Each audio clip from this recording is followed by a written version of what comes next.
శనార్థులు ఎట్లున్నారు నిమ్మలేమేగా ఇక నేనైతే మస్తు సంబురంగున్నా రాష్ట్రంలో చూస్తున్నారు కదా గదే కొట్లాటలు గదే కథలు ఇక మొత్తం మీద సూతముండా మన రచ్చరచ్చ వార్తలు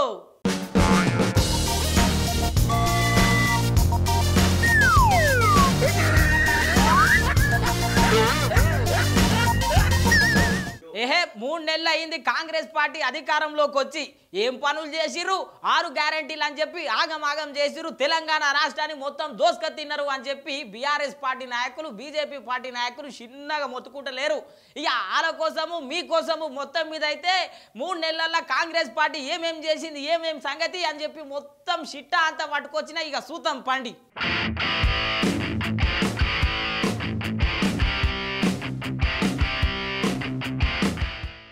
రేవంత్ రెడ్డి అనే నేను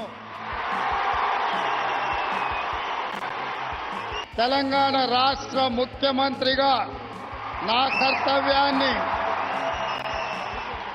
శ్రద్ధతో అంతఃకరణ చిత్తశుద్ధితో నిర్వహిస్తానని ప్రజలందరికీ న్యాయం చేకూరుస్తానని దైవ సాక్షిగా ప్రమాణం చేస్తున్నాను.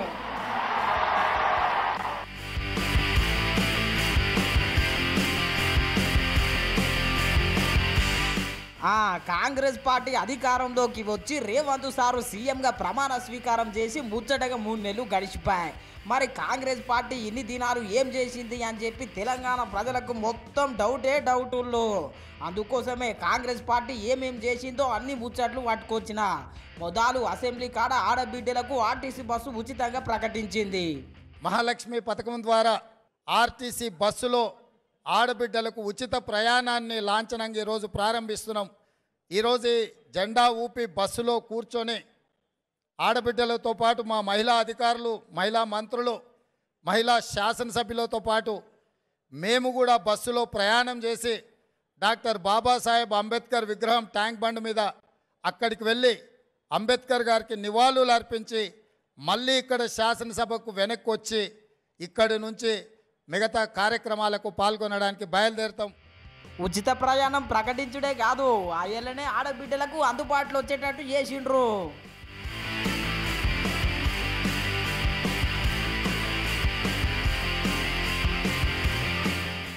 ఉచిత ప్రయాణంతో ఆడబిడ్డలకు ఆదుకొని అటెనక ఆరోగ్యశ్రీ కింద పెద్ద దవాఖానలకు పోయినా కానీ 10 లక్షల దాకా పరిశాన్ లేకుండా చేసింది. పేద ప్రజలకు వైద్యాన్ని అందించాలి, పేద ప్రజల యొక్క ఆరోగ్యాన్ని కాపాడాలి, తెలంగాణ రాష్ట్రంలో ఉన్న వాళ్ళందరికీ ప్రభుత్వమే వైద్యాన్ని అందించాలన్న ఆలోచనతోని రాజీవ్ ఆరోగ్యశ్రీ పథకం ద్వారా 10 లక్షల రూపాయలతో పేదవాడికి వైద్యాన్ని అందించి వాళ్ళని కుటుంబ సభ్యులుగా భావించి వాళ్ళని కాపాడడానికి ఈ ప్రభుత్వం కాంగ్రెస్ ప్రభుత్వం నిర్ణయం తీసుకున్నది.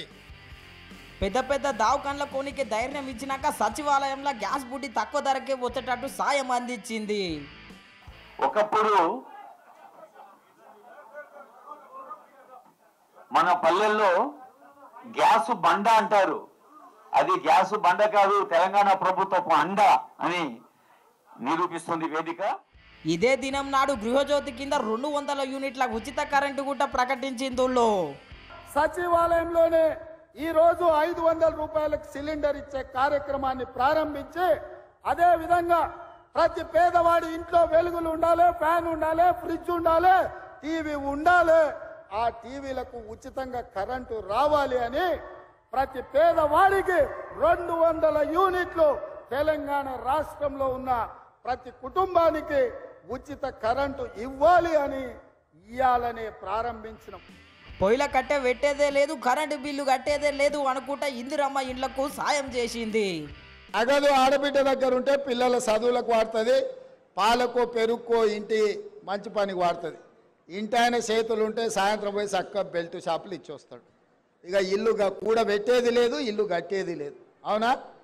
అందుకే ఇవాళ మా ఆడబిడ్డలు మా అక్కలు సంతోషంగా ఉండాలి అని అంటే మేము ఆర్థిక మంత్రి గారిని అడగంగానే 22,500 కోట్ల రూపాయలు ఇచ్చి ఆడబిడ్డలను ఆదుకుందాం, అండగా నిలబడతామని ఇవాళ ఈ ఇందిరమ్మ ఇళ్ళ కార్యక్రమం వేలాది మంది ఆడబిడ్డల సమక్షంలో ఈరోజు ప్రారంభించుకున్నాం. ఇట్లా ఇందిరమ్మ ఇండ్లు ప్రకటించిన తెల్లారే 0 ఓటి కింద రుణాలు ఇచ్చి ఆడబిడ్డల రుణం తీసుకున్నది కాంగ్రెస్ పార్టీ. ఇవాళ నేను మీకు మాట ఇవ్వదలుచుకున్నా, 1 కోటి మందిని 5 ఏళ్ళు తిరిగే లోపల 1 కోటి మంది ఆడబిడ్డల్ని కోటీశ్వరులను చేసే బాధ్యత కాంగ్రెస్ పార్టీ ఇందిరమ్మ రాజ్యం తీసుకుంటది. చూసిరు కదా, ఇట్లా ప్రకటించిన పథకాలతోని కొత్త కొత్త పనులతోని కాంగ్రెస్ పార్టీ ముంగలు కోతున్నది. కాకపోతే బీఆర్ఎస్ లీడర్ల ముచ్చట ఏంటంటే 6 గ్యారంటీలే అంటున్నారు, దాని మీద ఇంకా అందని గ్యారంటీలు ఉన్నాయి, గది కూడా అమలు చేయాలి అంటున్నారు. ఒకటి మాత్రం వాస్తవం, వీళ్ళు ఇచ్చిన 420 హామీలు, వాళ్ళు ఇచ్చిన 6 గ్యారంటీలు కాదు. చాలా మంది తమ్ముళ్ళు తెలియక మాట్లాడుతున్నారు 6 గ్యారంటీలు అని. 6 గ్యారంటీలేమో 100 రోజులలో అమలు చేస్తామన్నారు.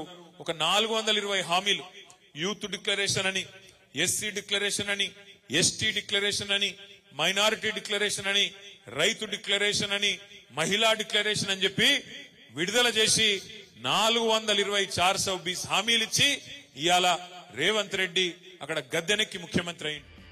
సూచిర్గాదుల్లో ఈ లొల్లి పంచాయతీల నడుమ ఇంకెన్ని గ్యారంటీలు అమలు చేస్తుందో ఏమో చూడాలి మరి కాంగ్రెస్ ప్రభుత్వం.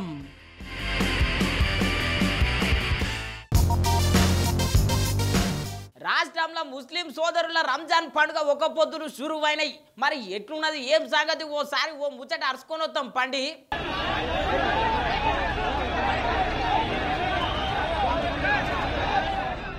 ఇగో గింతమంది నిలబడ్డారు గిడ, అందరూ దేనికోసమో ఎదురు చూస్తున్నట్టున్నారు. బాగానే మంది వచ్చారు కదా, ఏం తక్కువ 1500 మంది దాకా ఉండొచ్చు. రోడ్లు కూడా బాగానే నిండిపోయినాయి మొత్తం.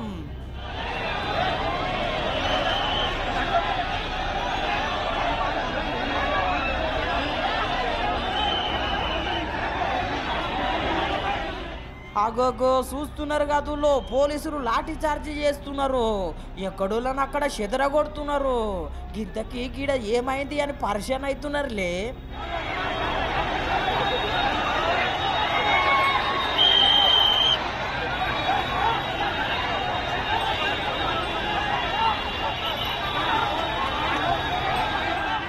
నిన్నటి సంది రంజాన్ ఒక్క పొద్దులు షురువు అయినాయి కాదు. తొలుతనాడు అలీం ఫ్రీ అని చెప్పి అజీబో హోటల్ వాళ్ళు ప్రకటించిర్రు. ఇంకేమున్నది, అలీము పుక్కట్ల దొరుకుతుంది అని చెప్పి ఓ గీ తీర్లా ఎగబడ్డారు హోటల్ కాడికి.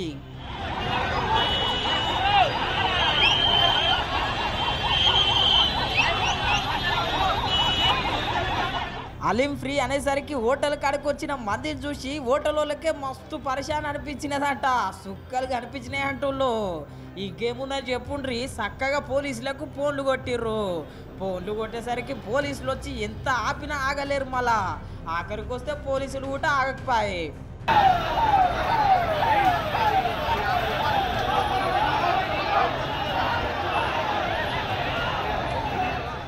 ఈ ముచ్చటింటుంటే ఏడ జరగొచ్చు అని సోంచాయిస్తున్నారులే. ఇది మన తాన్నే, మన మలక్పేటలు అయ్యింది కథ. రోడ్లు మొత్తం నిండిపోయినాయుల్లో ఫ్రీ అలీం అనేసరికి ఓ గింతగానం మంది వచ్చిర్రు.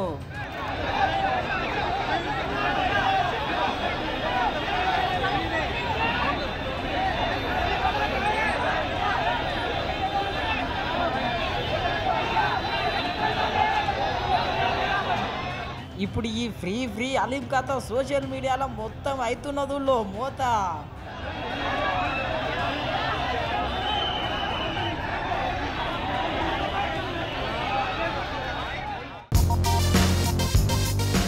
కేంద్ర ప్రభుత్వం బీజేపీ పార్టీ తీసుకొచ్చింది కదా సిఏఏ. ఇది కొందరికే సుట్టము కొందరికే చట్టము అన్నట్టు మాట్లాడుతూ ఉన్నారు పెద్ద పెద్ద లీడర్లు. ఇక మరి సిఏఏ అంటే ఏంది, ఏం సంగతి ఓసారి తెలుసుకొని వద్దాం పండి. అరే రే, దేశవ్యాప్తంగా సిఏఏ మీద షిర్రు బొర్రు అంటున్నారు చాలా మంది లీడర్లు. కేవలం బీజేపీ పార్టీ ఓట్ల కోసము సీట్ల కోసం మటుకే ఈ చట్టం తెచ్చిండ్రు, హిందువుల ముస్లింల నడుమ పంచాయతీ పెట్టిండ్రు అనుకొస్తున్నారు. ये क्या बदतमीजी है कि बांग्लादेश के, पाकिस्तान के और अफगानिस्तान के लोगों को हमारे देश में लाके बसाएंगे और उनको हमारे बच्चों के हक के रोजगार उनको देंगे। आप इसको लागू रूल की घोषणा कर रहे हैं, एक ही मकसद है, एक ही मकसद, शैतानी मकसद है। मैं कहूंगा चाहे कुछ भी हो जाए, सीएए नहीं होगा। ఈ పౌరసత్వ సవరణ చట్టం వల్ల 2014 కంటే ముందుగాలో వచ్చిన వేరే దేశపోలకు పౌరసత్వం ఇస్తారు. వేరే దేశం నుండి వచ్చిన హిందువులకు, ముస్లింలకు, క్రైస్తవులకు అందరికీ పౌరసత్వం ఇస్తారు. ముద్దుగానే ఉన్నది కానీ మా ముస్లింలు ఏం పాపం చేసిరా అని చెప్పి ఎంఐఎం పార్టీ అసదుద్దీన్ సార్ ప్రశ్నించిండు. है कि आसाम में सुप्रीम कोर्ट मॉनिटर्ड एक एनआरसी हुआ, 19 लाख लोगों के नाम नहीं आए, जिसमें से लगभग 10 से 12 लाख हमारे हिंदू भाई बहनों के नाम नहीं आए. उनको अब हेमंत बिस्व शर्मा ये बोल रहे हैं कि CAA कानून जब इम्प्लीमेंट होगा तो उन सब को सिटीजनशिप मिल जाएगी, क्योंकि उनका रिलीजन उसमें इंक्लूड हो गया. अब उसमें 1 लाख से 1.5 लाख या 2 लाख करीब जो मुसलमान नाम है उनको इसका फ़ायदा नहीं मिलेगा. ये बताइए, ये नाइंसाफ़ी नहीं है तो क्या है? ఇన్నారు కదా ఎంఐఎం లీడర్ ఇట్లా అరుచుకుంటే ఢిల్లీ సీఎం కేజ్రీవాల్ సార్ కూడా బాగానే అరుచుకున్నాడు ఈ ముచ్చట మీద. మరి ఏమన్నాడో ఇనుండ్రి. ये क्या बदतमीजी है कि बांग्लादेश के, पाकिस्तान के और अफगानिस्तान के लोगों को हमारे देश में लाके बसाएंगे और उनको हमारे बच्चों के हक के रोजगार उनको देंगे. मोटी मोटी बात यह है कि पाकिस्तानियों और बांग्लादेशियों के लिए भारी संख्या में भारत आने के लिए बीजेपी सरकार ने दरवाजे खोल दिए. ये देश के लिए बेहद खतरनाक है. ఇంటిరు కదా కేజ్రీవాల్ సార్ ఇట్లానికి వస్తే Congress party senior leader Jairam sir ఇగో గిట్లా మాట్లాడిండు. मेरा ये कहना है, कानून बना, ठीक है, विवादित कानून था, मतभेद थे, पर कानून बना क्योंकि बहुमत उनके पास थी. पर 4 साल 3 महीने क्यों लगाए?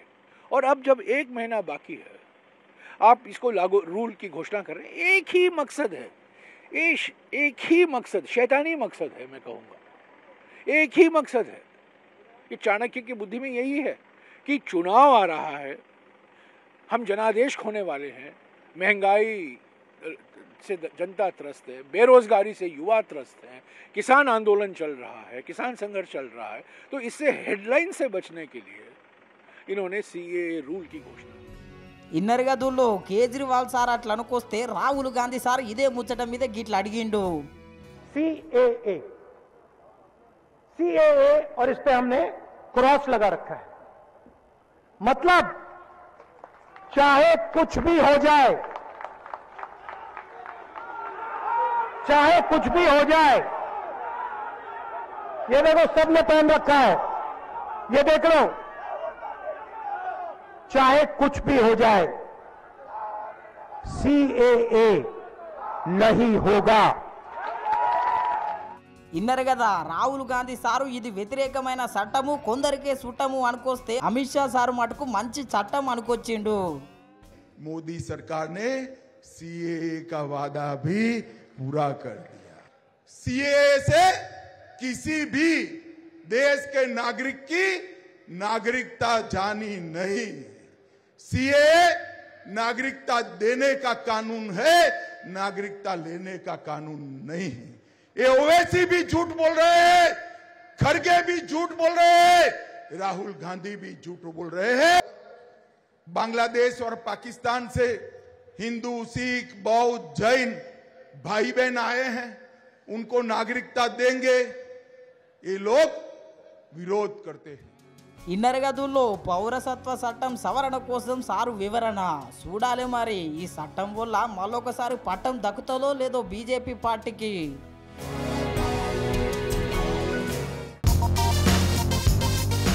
పుడితొక్కటి సస్తే 2 రాజీగవరి రాజిగా, ఎత్తుర తెలంగాణ జెండా రాజీగవరి రాజిగా, వసైదుల హారతి కాల గజల గమ్మతి, తెలంగాణ లడాయికి కదులుతున్న ఇమ్మతి, అమ్మా తెలంగాణమా అకలికే కలిగానమా. ఇక తెలంగాణ పాటలు గుర్తొస్తున్నాయిలే నేను వాడుతుంటే. ఇక మళ్ళా రసమై బాలకిషన్ సార్ అయితే కాలకి గజ్జలు మొత్తం మీద గొంగడైతే వేసుకున్నాడు. మళ్ళా తెలంగాణ ఉద్యమం పాటలే వాడుతున్నాడు. కాకపోతే వేదిక వేరేది. మళ్ళా ఓసారి అరుచుకొని వద్దాం పండి. అయ్యో నివా నువ్వు అవ్వో నివా తెలంగాణోనికి తోటి పాలోనివా, అయ్యో నివా నువ్వు అవ్వో నివా తెలంగాణోనికి తోటి పాలోనివా, అయ్యో నివా నువ్వు అవ్వో నివా తెలంగాణోనికి తోటి పాలోనివా, అయ్యో నివా నువ్వు అవ్వో నివా తెలంగాణోనికి తోటి పాలోనివా. తెలంగాణ ఉద్యమంలో రసమై బాలకృష్ణ సారు ఎన్ని ఉద్యమ పాటలు వాడిండో మనందరికి తెలిసే. కానీ ఉద్యమ పాటలు వినక చాలా దినాలు అయ్యిందులో. మీకోసము ఉద్యమ పాటలు తీసుకొచ్చిన ఒకసారి ఇనుండ్రి.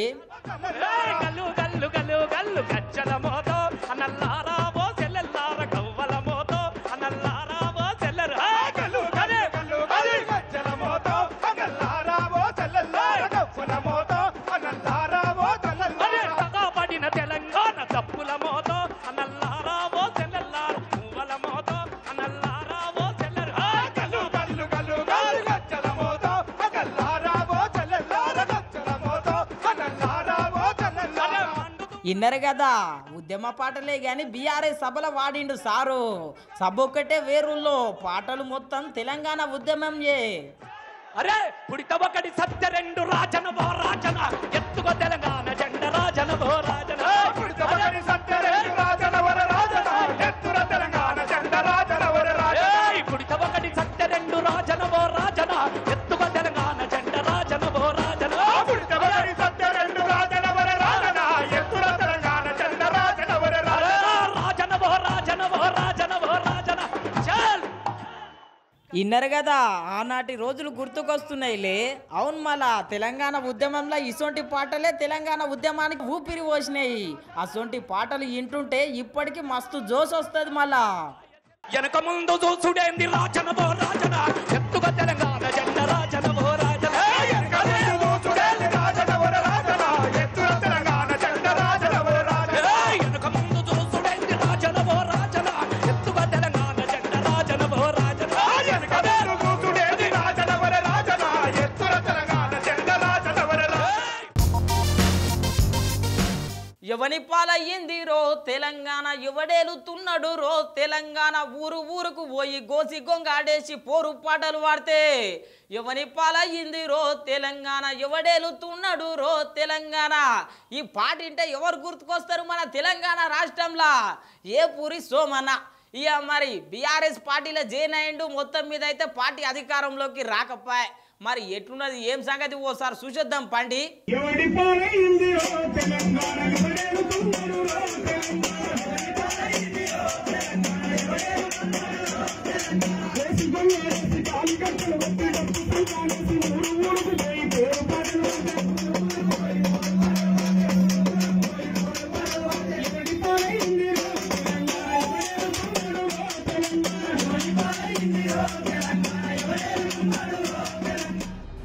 ఏపూరి సోమన్న అంటే తెలంగాణ రాష్ట్రంలో తెలియనోళ్ళు ఎవరు ఉంటారు చెప్పుండ్రి.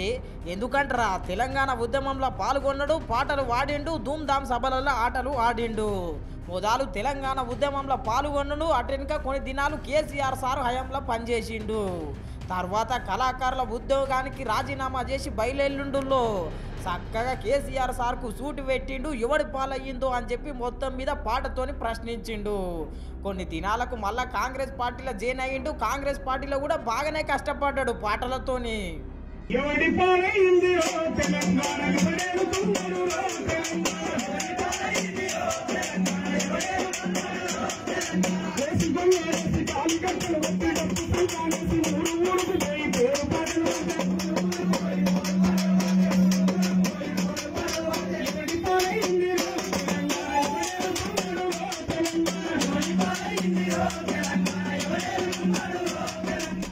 కాంగ్రెస్ పార్టీలో కొన్ని దినాలు పాటలు వాడి బహిరంగ సభలలో ఆటలు ఆడి అటెనక షర్మిలమ్మతోని చేతి కలిపిండు.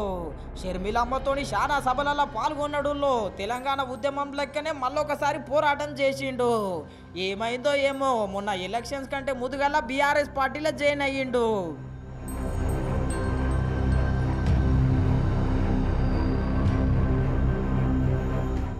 పాపం అన్న ఏడున్న అధికారమే లేకపోయే. బీఆర్ఎస్ పార్టీ అధికారంలోకి మళ్ళొకసారి వస్తే ఏదో ఒక పదవి వస్తుందని నమ్మిండు.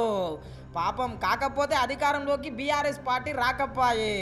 అటెనక కేసీఆర్ సభలో పాల్గొన్నాడులో కరీంనగర్ కదనబేరిలా. ఏం పాట పాడుతున్నాడో ఇనుండ్రి. ఎవడి పాలైంది తెలంగాణ అనేది ప్రశ్నగానే ఉంటది. ఇది ఏ ఒక్కరికో వర్తించే పాట కాదు. తెలంగాణను మోసం చేస్తే వచ్చిన పాట, వచ్చే పాట. ఎవడి పాలైంది రో తెలంగాణ, ఎవడేలుతున్నాడు రో తెలంగాణ. ఎవడి పాలైంది రో తెలంగాణ, ఎవడేలుతున్నాడు రో తెలంగాణ. గోసి గొంగాడేసి కాలి గజ్జను గట్టి డప్పు సంకానేసి ఊరు ఊరుకు పోయి పోరు పాటలు పాడతాం ఎవడి పాలైందిరా తెలంగాణ ఎవడేలుతున్నాడు రా తెలంగాణ ఎవడి పాలైందిరా తెలంగాణ ఎవడేలుతున్నాడు రా తెలంగాణ ఎవడి పాలైందిరా తెలంగాణ ఎవడేలుతున్నాడు రా తెలంగాణ ఇన్నరు కదా ఎవడి పాలయ్యింది రో తెలంగాణ ఎవడేలుతున్నాడు రో తెలంగాణ ఆ పాటతోని మళ్ళొకసారి ఊపు అందుకున్నాడు. ఈ చంత్రం ఏంటంటే ఇదే పాటను కేసీఆర్ సార్కు వ్యతిరేకంగా ఎన్నో బహిరంగ సభలలో వాడిండు. ఇప్పుడు ఇదే పాటను మళ్ళా కేసీఆర్ సార్ బహిరంగ సభలనే వాడు చాలా ఇచ్చంతరం అనిపిస్తున్నది చూసేటోళ్లకు. ఎవడి పాలయ్యిందిరా తెలంగాణ ఎవడేలుతున్నాడు రా తెలంగాణ ఎవడి పాలయ్యిందిరా తెలంగాణ ఎవడేలుతున్నాడు రా తెలంగాణ గోసి గొంగాడేసి కాలి గజ్జను గట్టి డప్పు సంకానేసి ఊరు ఊరుకు పోయి పోరు పాటలు పాడతాం ఎవడి పాలయ్యిందిరా తెలంగాణ ఎవడేలుతున్నాడు రా తెలంగాణ ఎవడి పాలయ్యిందిరా తెలంగాణ ఎవడేలుతున్నాడు రా తెలంగాణ ఎవడి పాలయ్యిందిరా తెలంగాణ ఎవడేలుతున్నాడు రా తెలంగాణ. కేసీఆర్ సార్కు వ్యతిరేకంగా రాసిన పాట మళ్ళా కేసీఆర్ సార్ సభలనే వాడు మస్తు మందికి ఇచ్చంతరం అనిపిస్తున్నదో. ఇప్పుడు ఈ వీడియో అయితే సోషల్ మీడియాలో మస్తు వైరల్ అవుతున్నది. మళ్ళా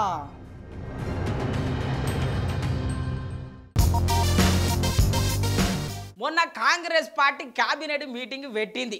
పెట్టుడు ఒకటే కాదు, కొత్త కొత్త నిర్ణయాలు తీసుకున్నది. మళ్ళా దాని మీద బండి సంజయ్ సార్ బాగానే అరుచుకుంటున్నాడు. మరి కాంగ్రెస్ పార్టీ మీటింగ్ పెట్టి ఏమేమి నిర్ణయాలు తీసుకున్నది బండి సంజయ్ సార్ ఎందుకు అరుచుకున్నాడో ఓసారి తెలియాలనా లేదా ఓసారి చూపిస్తా చూడుండ్రి. కాంగ్రెస్ పార్టీ అన్ని కులాలకు న్యాయం చేయాలి, అందరినీ సామాజికంగా ఆర్థికంగా రాజకీయంగా ముంగలికి తీసుకుపోవాలని ప్రత్యేక కార్పొరేషన్లు ఏర్పాటు చేసిందులో రాష్ట్ర మంత్రి మండలి సమావేశంలో ఈ రోజు కూడా ఒక చారిత్రాత్మక దినం. ప్రధానమైనటువంటి వృత్తిపరమైన కులాలకు సంబంధించి గతంలో కార్పొరేషన్ లేవు.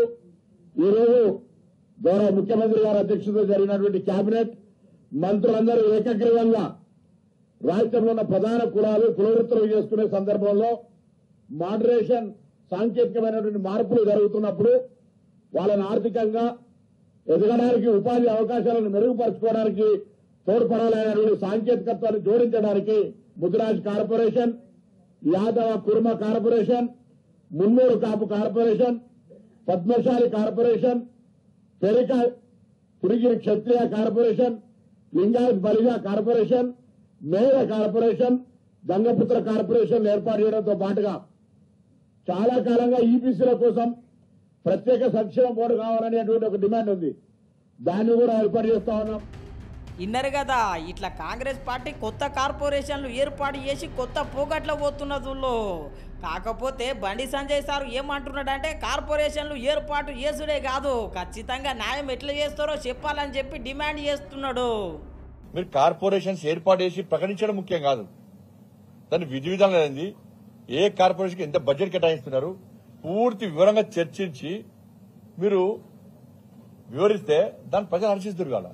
దానివల్ల ఆయా కులాలకు సంబంధించి ప్రయోజన ప్రజలకు ఏం న్యాయం జరుగుతుంది. 4 రూపాయల షెడ్యూల్ వస్తాయని చెప్పి భావించి మీరు ఆ కులాలకు మంత్రి పదవులు ఇవ్వాలని చెప్పి ఆ కులాలను మచ్చి చేసుకోవడానికి ఆ కులాల ఓట్లు పొందడానికి మేము కార్పొరేషన్లు ఏర్పాటు చేస్తున్నాం. మీరు కార్పొరేషన్లు ఏర్పాటు చేస్తారని ముందే ప్రజలకు తెలుసు, ఇట్లా నమ్మిస్తారని ప్రజలకు తెలుసు. అందుకే ఎక్కడ స్పందన వస్తలేదు.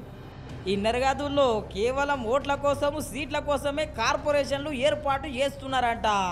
అంతేకాదు కార్పొరేషన్లు చూపించి బ్యాంకులలో రుణాలు తీసుకొచ్చి 6 గ్యారంటీలు అమలు చేస్తారంట. మరి సోషల్ మీడియాలో మస్తు ప్రచారం నడుస్తున్నది.